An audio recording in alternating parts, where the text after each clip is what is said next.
আমরা চাই যে আমার মা সেটা যে হোক, আমরা প্রথম থেকে বলছি যে আমরাও চাই দেখো আমার বোন যাতে যে থাকো তাকে ধরে নিয়ে যান। পৃথিবীতে মার উপরে তো কোনো কিছু নাই।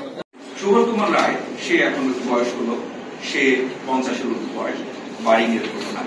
সে সাভারে ভাগ্য অনুষ্ঠানে আসে এবং সে ইলেকট্রিকের কাজ শিখছে 1998 সালে ওই বাসায় যাওয়া আসা।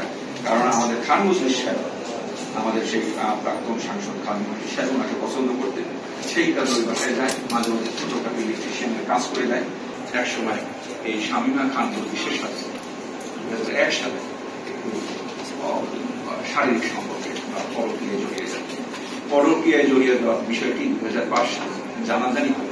একসময় তাকে মারধর করা হয় বা তাকে অপমান করা হয় এবং সে ওই বাসা থেকে চলে যায় এবং তাকে বলা হয়েছে আর এদিকে আসবে না।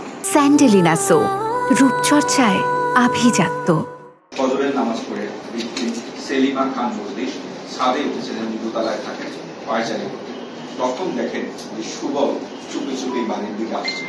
তখন তিনি সুবলকে চুপচাপ চিৎকার করে বলেন যে তুমি আবার এদিকে আসছো, ফোন করে। উনি এইটা বলেন, উনিও নিচে চিৎকার করতে করতে নামতেছিলেন এবং তখন সুবল এবং শামীমা খান মজলিস ওরকে কবি তিনিও উপরে যান মা চিৎকার থামানোর জন্য। তারা দুজনে রিকোয়েস্ট করে, মা চিৎকার চেঁচামেচি করা শুরু করে।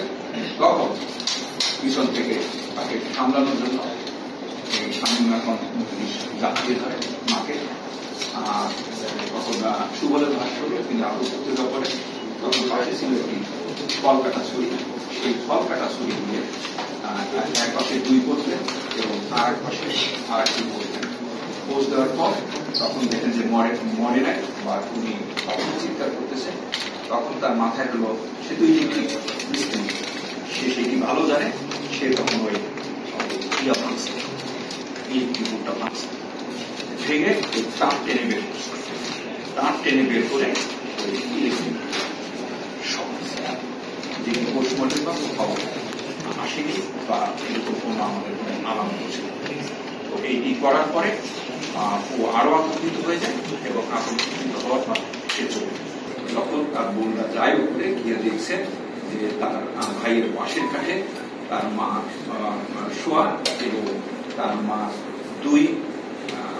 মাথার 2 পাশে 2টি বালিশ এবং নিচে একটি পুরাতন পেপার দেওয়া যাতে রক্ত বেশি আবার নিচে না পড়ে চোখ পড়ে, এরকম একটি তারা খবর পায়। এবং তারা এখানে ওখানে শোনেন যে আলামতের মধ্যে, আমরা অন্য জায়গায় কথা বলি যে আলামতের মধ্যে ছিল যে এর মধ্যে শুনছেন মা বাড়ি বিক্রি করতে চাচ্ছে, 2 বোন বাড়ি বিক্রি করতে চাচ্ছেন না। তারপরে ওনারা শুনেছেন যে ওয়ালে রক্তের দাগ ছিল।